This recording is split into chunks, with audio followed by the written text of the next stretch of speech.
Oi, gente, Roberto Rilo Bíscaro aqui. Shelby Oaks é a estreia do Chris Stuckman no roteiro e na direção de um longa. Para quem não sabe, Chris Stuckman é um youtuber crítico de cinema muito famoso. Ele já faz isso, sei lá, desde a primeira década deste milênio.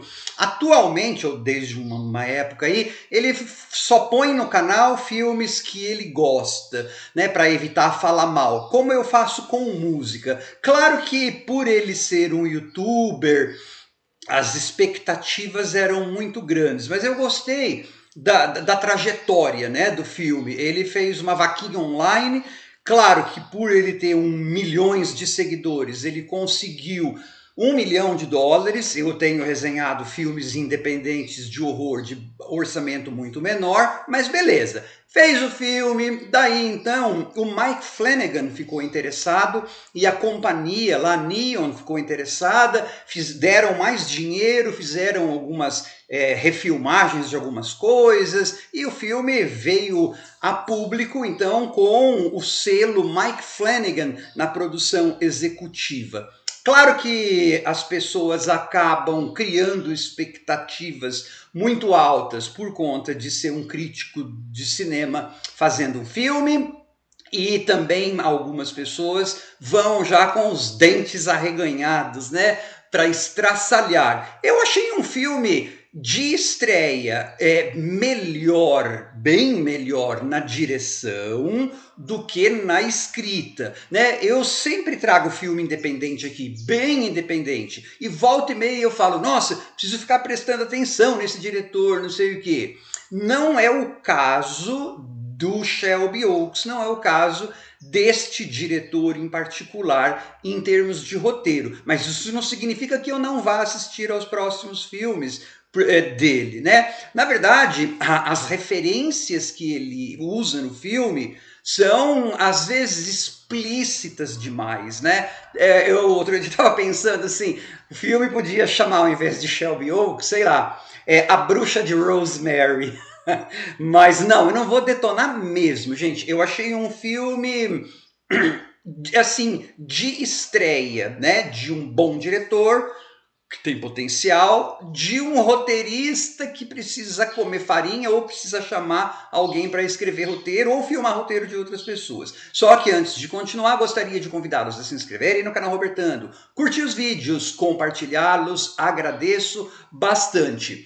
O filme começa com uma parte de found footage. Na verdade, é um mockumentary que remete um pouco a Lake Mungo.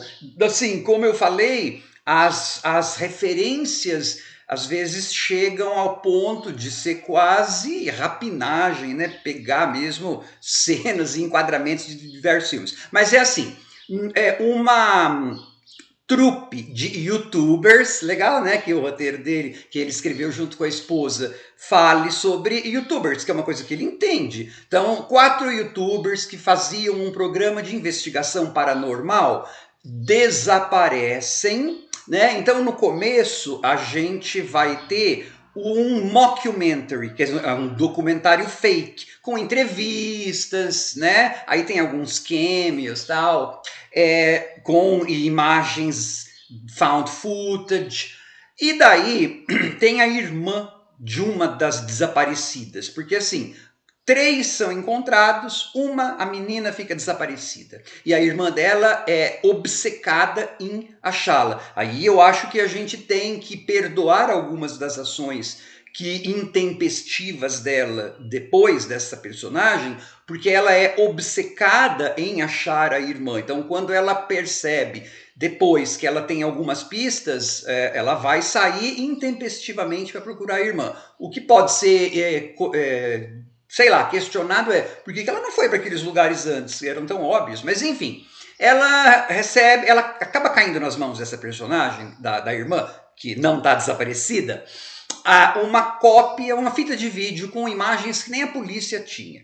Só que essa irmã tá desconfiada da polícia, porque a polícia não fez um serviço bem feito, a gente tem que acreditar nela, o filme nunca mostrou isso pra gente, né? Defeitinho, beleza, tá, então beleza. E ela fala, eu vou lá, voltar para lugar abandonado, e para Shelby Oaks, que é uma cidade fantasma. A gente não tem muita, sim, familiaridade com a cidade, por que está fantasma direito, enfim, algumas coisinhas, né? E aí, então, quando ela decide voltar, ou depois dessa parte que ela consegue a fita de vídeo, o filme muda de mockumentary, found footage, para um filme convencional, né, sob o ponto de vista dessa atriz. Chris Stuckman, bom diretor para criar climas, bom diretor de atores. Os atores estão bem dentro do roteiro que eles receberam, porque daí o ponto mais fraco dessa história é realmente o roteiro, que é um pouco derivativo, bastante derivativo,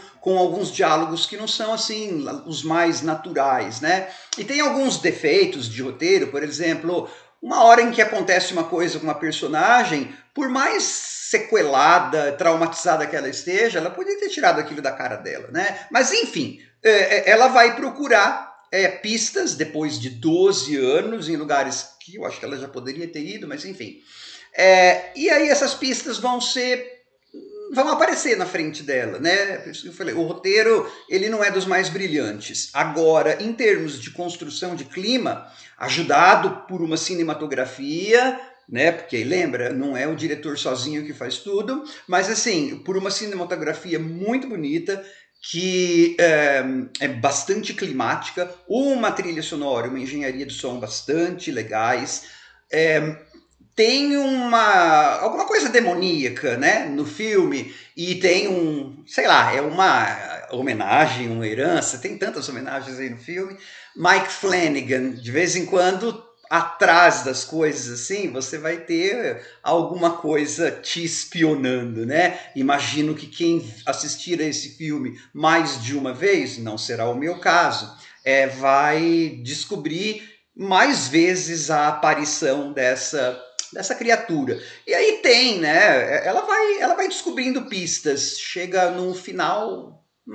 Sei lá se faz muito sentido, mas tem uma tal virada final no filme que já tinha sido plantada antes, né? Ela queria ter determinada coisa. Por isso que eu falei que a Bruxa de Rosemary, você assiste o filme, mas tem um monte, Hereditário, vixe, tem um monte de citação. Ele é um filme assim que é uma estreia legal. Eu não consigo achar mais que isso, né? Eu acho que tem bastante. Tem algum futuro como diretor, sim. Né? Agora, para roteiro, ele precisava um pouco mais de trabalhar esse roteiro de melhor forma. Né? Não estou dizendo que ele não consiga escrever um roteiro, não é isso, não. É que nesse primeiro filme mostra um diretor com potencial maior do que como roteirista. Agora ele é um bom diretor de elenco, o filme é bem feito, de vez em quando, sim, ele é meio episódico, sabe aquela coisa? Mas o ritmo às vezes cai, às vezes as coisas ficam repetitivas, você fala, nossa, Roberto, você está começando a detonar. Não, tudo isso é problema no roteiro, né? Se são repetitivas as coisas, os enquadramentos, as coisas são legais, mas isso está tudo a serviço de uma história que não é muito original, que é lenta às vezes, que perde o ritmo. Aí é que está o ponto fraco, né, de um regular, sei lá, bom filme de estreia. Né? Eu acho que dá. Eu não dou nota, né? Porque eu já fui professor durante tantos anos, não quero ficar dando nota. Mas ele é um filme de estreia decente, né? E eu acho que ele, acima de tudo, ele mostra um cara que realmente gosta de horror, né?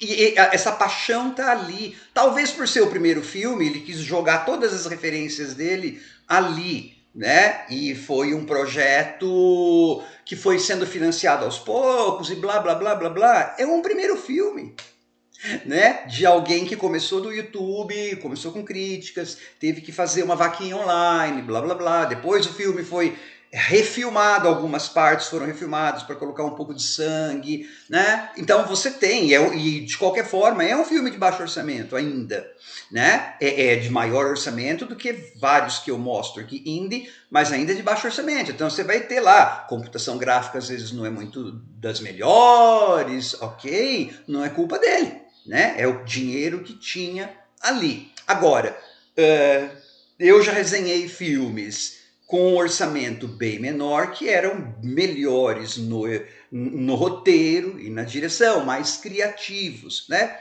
Não foi este o caso, mas mesmo não sendo este o caso, não significa assim, o pior filme do ano, porcaria, ele devia ter feito melhor porque ele é o Chris Stuckman. Não, ele fez o que deu para ele fazer. E ele não fez feio, não. Né? É um filme que